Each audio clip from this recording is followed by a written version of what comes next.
When I reached my hand in there, it swallowed my thumb, these fingers. Who puts their hand in a shredder? Don't. The physicians had to amputate at the level of the index, long, and ring fingers at the base of the finger. He did this to my son. Casey did this to himself. He's not qualified to operate the shredder? This is bizarre because a personal injury happens in a law office. He was looking for a job, but he's getting ready for college, so he wants to do pre-law. And my friend is in a law office here, so I told him about it, and he offered and suggested that Casey come to his office to shadow him. So, Casey, you're thinking about being a lawyer, huh? Yes, Your Honor. I mean, ever since I was a kid, I've always just really been into law, and I've always found that type of work very fascinating. But honestly, whenever I was there, I don't really think I was... I honestly didn't really think I was that smart, maybe, to be an attorney, you know? Well, I'm glad you met me today, because you need to know I didn't plan on going to college. And when I talked to a lawyer the first time in college, and he told me about what being a lawyer was, it sounded like football, but you just didn't get to tackle anybody. So that's how I ended up being a lawyer. So keep your sight on that, because if I can do it, anybody can do it. Thank you, Your Honor. Thank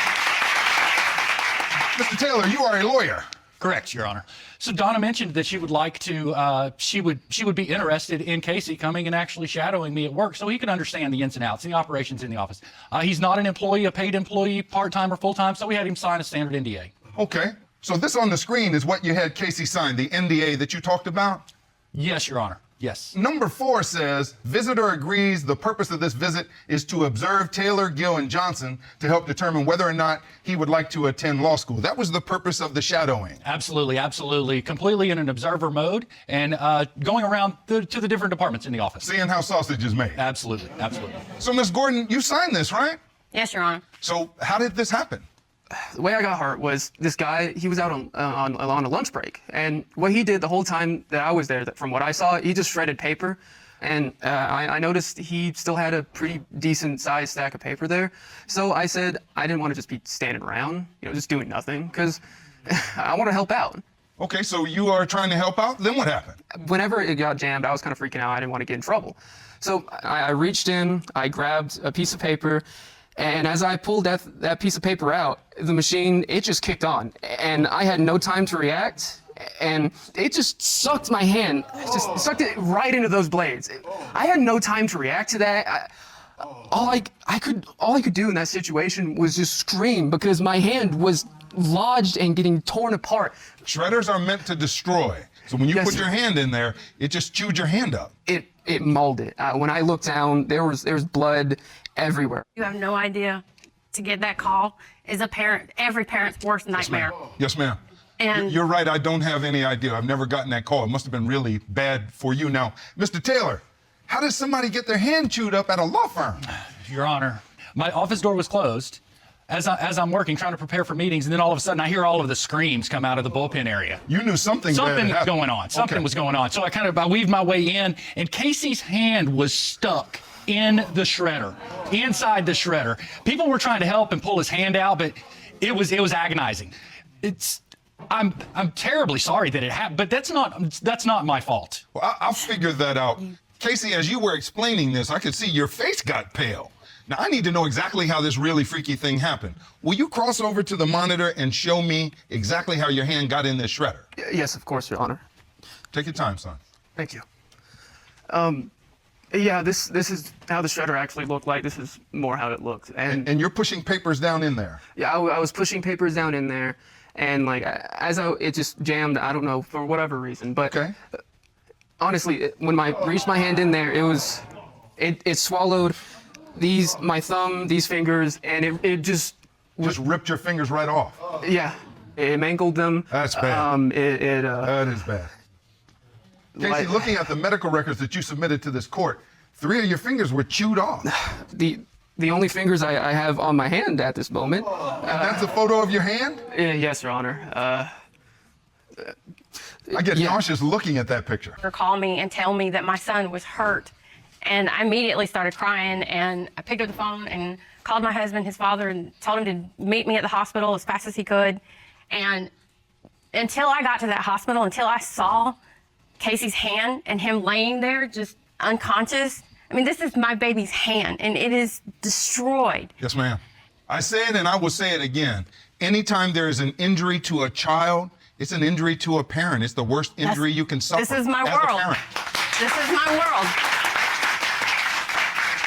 And I see they the told pain us, on your face.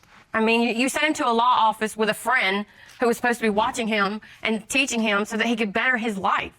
And this is the outcome. Mr. Taylor, why didn't somebody watch him? I know you're not watching a 5-year-old, but somebody ought to be watching him. Your Honor, I am unable to babysit a child. I am unable to babysit a child. He was Thank there to God observe. you're bad at it. He's able to walk around the office. He is not supposed to be doing any actual work inside of that office. Everything that he does, who puts their hand in a shredder? Don't, Who puts no. their hand Talk to in me. Donna? Talk You're Mr. Taylor. unemployed. You're unemployed.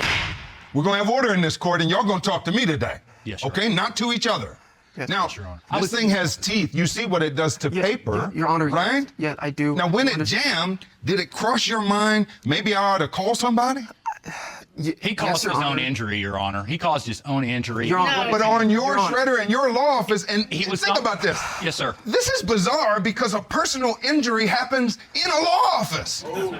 Yes, sir. Absolutely. I mean, I see their point, but the thing is so far, I don't see how it's the law office's fault unless there's some sort of negligence, like the unaccompanied minor or something like that. That's the only way I could see this going the plaintiff's way, but I guess we'll find out. That's the last place that's supposed to And happen. it's a terrible, terrible situation. Terrible situation. And everyone feels terrible about it. But it was his own fault. He caused his own injury. Your Honor, That's no- my child Who you're puts their talking hand about. in- Nothing was on the machine. I was never told not to go near it. Nothing. There's no warning labels. Oh, you can't strain my common sense here, though. His Because own we as employee parents, was don't doing we it. teach our children, don't touch that stove because it's hot. Yes, Exactly. yes. Exactly. The nature of your injuries from a medical perspective, this court has consulted an orthopedic hand surgeon, Dr. Carrie Treeple. Will you get Dr. Treeple, Sheriff? Yes, Your Honor.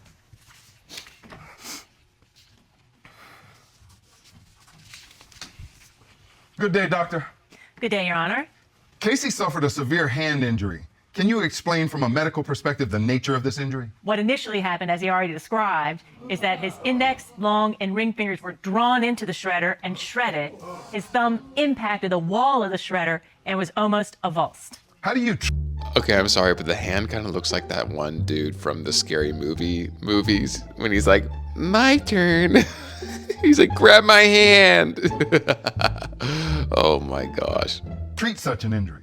So coming into the emergency department, if I see a finger like this long finger that's very dusky, then I know that there is a big problem. Now, if we move on to the second illustration, we remove that layer of skin. So what you see here is that the nerves are depicted by yellow strands that go out to the tips of the fingers. So in Casey's injury, at this level, the index, the long, and the ring fingers, those yellow strands, the arteries and veins were completely disrupted. How do you repair a hand that's been injured in this way? Unfortunately, we cannot always fix fingers that have been so catastrophically injured.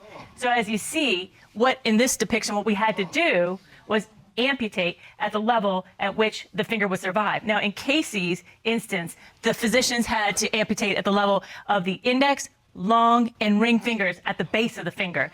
Thank you, doctor. We appreciate you. You're really... So, Casey, regardless of what happens in this case, your future is still very bright and it ain't over yet. So don't count yourself out. Yes, Your Honor, but I just need I need to stress to you that I have to restart how to completely just relearn how to write, how to draw, because this was my main hand. As a 17-year-old, he's trying to be a man and be dependent on his own. And now he has to come back to his mom and help him get dressed again. Yes, ma'am. And fix his hair for him. He has to learn all of that all over again. Mr. Taylor, this is a big one. You see that? Terrible, Your Honor. Why is this not your fault? This is terrible. It's a terrible situation, Your Honor. I understand completely, and I feel terrible about the whole situation. But the situation would not have ever happened if he would have done what he should have done, which is observe. He's not qualified to operate the shredder. He's not trained. He watched someone do it 2 times. If I watch someone drive a race car, that doesn't qualify me to drive a race car. All right? Okay, do you have children? Yes. What would you say if this were your son? I would be very, very, first off, my children would not do something like this. They would not stick Right. their These are perfect. every in a parent says shredder that. that's still turned on, Your Honor. It's still turned on. He Listen, should have turned it off. First of all, Turn it off. everybody's headache is mild until it's yours. Absolutely, I So understand. when this happens to someone else's child, it's easy for me and you because all three of my boys got their fingers. Be a very different picture if you're sitting over here where Mr. Gordon is. Absolutely. Now, Mr. Gordon, I haven't heard from you all day. Would you rise? Because I want to know what you're going through too. Yes, Your Honor. I can't tell you the pain that I've gone through watching my son suffer with this injury. The anger, the emotion. And guess what, Your Honor? He did this to my son.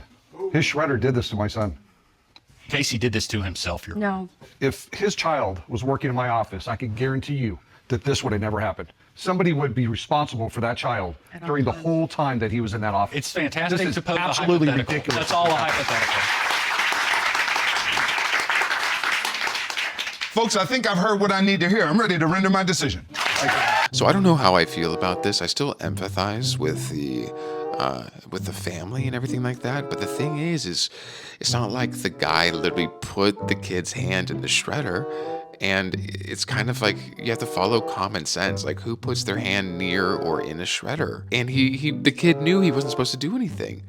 He testified that. So I don't know. What do you guys think the judgment's going to be? Let's find out. In an injury case, the plaintiff has the burden of proving three things. Often I refer to it as a three-legged stool. The plaintiff has to prove that the defendant is wrong. That's the first leg. The second leg is that the defendant's wrong caused your injuries. Here you've put up evidence that you go to the law office, you're going to observe, you end up wandering into where the shredder is. No one told you to be there. No one told you you couldn't be there. You see somebody using the shredder, you think it's a good idea to help when that person leaves.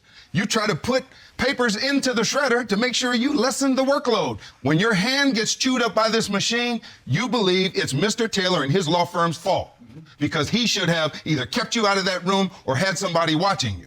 I understand why you filed this lawsuit. Mr. Taylor, you've put up evidence today that we're not dealing with a 5-year-old, we're dealing with a teenager who should know better of what's obvious. And he was supposed to observe. And despite his intent, he should have just observed the way the NDA set that out, rather than trying to help. His trying to help, according to you, exposed him to danger, and he's responsible for his own injuries.